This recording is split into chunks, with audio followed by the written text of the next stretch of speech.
امیر ملت مولانا جعفر پاشا حسام الدین ثانی نے مسلمانوں سے گزارش کی ہے کہ عید کی نماز وہ اپنے اپنے گھروں میں ادا کریں اور کوئی ایسی حماقت نہ کریں جس باعث گودی میڈیا کو مسلمانوں کو بدنام کرنے کا موقع مل جائے، اور تلنگانہ میں جاری لاک ڈاؤن پر عمل کرتے ہوئے حکومت کے ساتھ تعاون کرنے تاکہ اس موذی مرض سے نجات مل سکے۔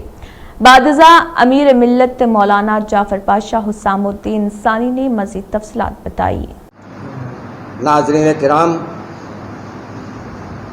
کیونکہ جمعۃ الوداع پھر عید کا موقع قریب آ رہا ہے اور اس سلسلے میں مسلسل فون آتے جا رہے ہیں کہ اس سلسلے میں آپ حضرات کا کیا فیصلہ ہے،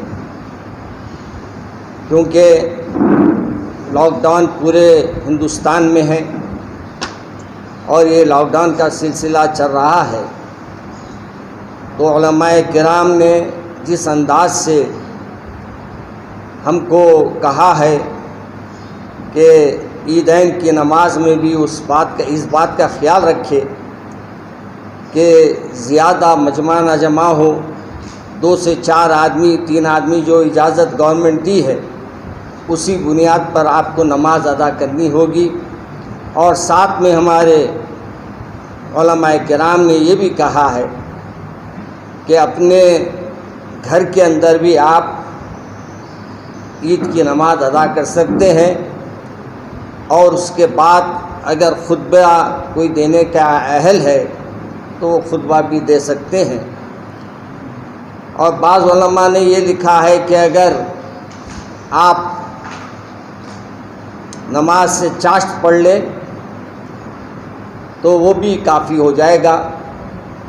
تو ہمارے کو آپ کے سامنے آنے کی ضرورت اس بات سے پڑی کیونکہ ہمارا بیان تو اخباروں میں شائع ہو چکا ہے آلریڈی، لیکن آج آنے کا مسئلہ اس وقت سے ضروری تھا کہ مسلسل جو ہے لوگ آپ کو یہ پوچھنے پہ مجبور کر رہے، یہی پوچھنا چاہ رہے تھے کہ آپ کیا فیصلہ کر رہے ہیں۔ آپ لوگ اگر آپ اخبار کے بجائے ٹی وی پہ آ کر بولیں وہ بہتر رہے گا، تو یہاں کے ہمارے مولانا مغنی صاحب سے اور ہمارے مولانا انوار صاحب سے اور مولانا ہمارے مفتی صاحب سے بھی اور ہمارے انصاری صاحب بھی موجود ہیں، ہمارے بہنوئی صاحب بھی، تو ہم سب نے یہ طے کیا کہ ایک ملاقات آپ حضرات سے رکھ کر اس بات کی وضاحت کر دیں کہ ہم کو امید ہے کہ یہ لاک ڈاؤن کے درمیان میں ہم کو نماز پڑھنے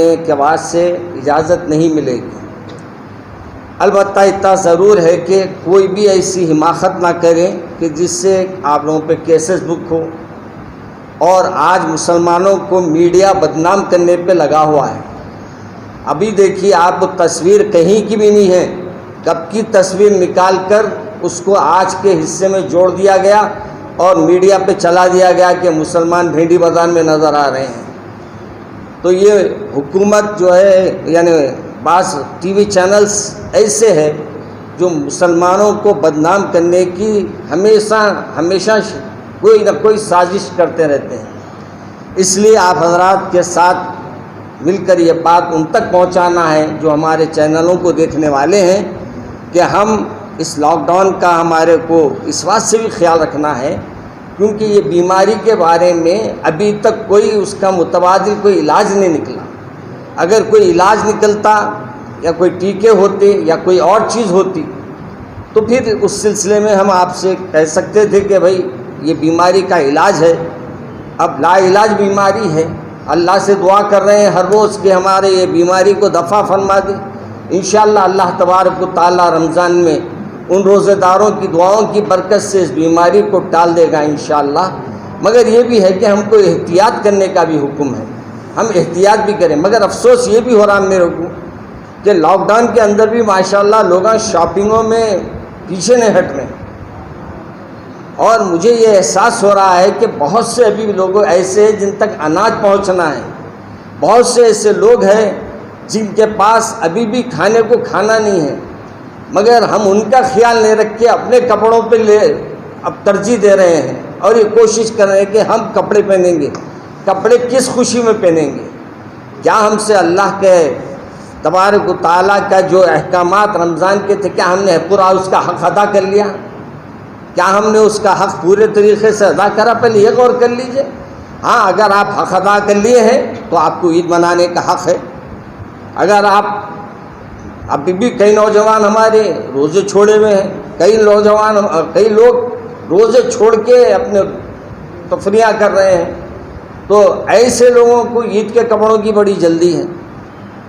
میں ہمارے وہ تمام لوگوں سے جو عید کی شاپنگ کر رہے ہیں کریے, میں نہیں انکار کر رہا ہوں میں, مگر اپنے کو بیمار ڈال کے شاپنگ کرنا کیا ضروری ہے؟ اپنے کو مصیبت میں ڈال کے, بیماری کے اندر ڈال کے شاپنگوں پہ جا کر وقت کو برباد کرنا, اور جو موقع اللہ نے لاک ڈاؤن میں ہم کو دیا ہے, کثرت سے قرآن پاک پڑھیے, زیادہ سے زیادہ اللہ کے سامنے سجدریز ہوئیے اور اللہ کو منانے کی کوشش کیجیے. شاید یہی عمل ہمارے اللہ تبارک و تعالیٰ پسند فرما لے اور اس کی وجہ سے ہماری بیماریوں کو دور فرما دے. تو اس سلسلے میں آپ کو یہ زحمت دی گئی تھی, یہ دونوں باتیں آپ کے سامنے میں نے عرض کر دی ہے. بہرحال ہم کو لاک ڈاؤن کی اہمیت کو بھی سامنے رکھنا ہے, اور اس سے سب سے بڑی بات یہ ہے کہ کسی کا جانی نقصان نہ ہو. اپنی وجہ سے کسی اور کو تکلیف میں ڈال رہے ہیں آپ, تو یہ بھی غلط ہے. اب کس کو بیماری رہیں گی اپنی صف میں اپن بول نہیں سکتے. وائرس کس پہ ہم کو بولنے کے لیے کوئی ہمارے پاس میٹر نہیں ہے. بس اللہ نے کا رسول اکرم صلی اللہ علیہ وسلم نے بھی فرمایا احتیاط کرو, اور اللہ کا حکم بھی ہے احتیاط کرنے کا. اور جب علماء ہمارے پورے سب سے بڑے یعنی دیوبند سے بھی مسئلے کا جواب آ گیا ہے, پھر جامعہ نظامیہ کے مفتی صاحب نے بھی اس کا جواب دے دیا ہے, اور دیگر علماء کرام نے بھی اس سلسلے میں کھل کر اپنے خیالات کا اظہار کیا ہے. اس لیے میں آپ تمام سے دو گزارشات کے لیے آپ سے آج وقت لیا تھا, آپ کو زحمت دیا تھا. میں آپ تمام کا شکریہ ادا کرتا ہوں کہ آپ نے وقت دیا. السلام علیکم. رمضان المبارک میں جس طرح دیگر جمعہ کے اندر نماز پڑھی گئی ہے, مساجد کے اندر چند احباب اور اس کے علاوہ جہاں سہولت ہے دیوان خانوں میں, باہر کے دالانوں میں 2-4 آدمیوں نے جس طرح جمع ہو کر جمعہ پڑھی ہے, اسی طرح آنے والا جمعہ جسے ہم لوگ جمعۃ الوداع کہتے ہیں اس میں بھی ہم کو نماز ادا کرنی چاہیے. اس کے لیے کوئی خاص احکام ہے نہ اس کی کوئی خاص اہمیت ہے. یہ آخری جمعہ بھی رمضان کے دیگر جمعہ کی طرح ہے. جس طرح سابق میں ہم نے جمعہ کی نماز ادا کی ہے, اسی طرح اس جمعہ میں بھی ہم نماز ادا کریں. اس پہ بھی خیال رکھ کر زیادہ مجمع نہ ہو, چند آدمی ہوں اور لوگوں کو اطلاع ہو, اڑوس پڑوس کا 1-2 آدمی اس میں آ سکے. اگر ایسی جگہ نماز پڑھی جا رہی ہے تو پڑھا جا سکتا ہے.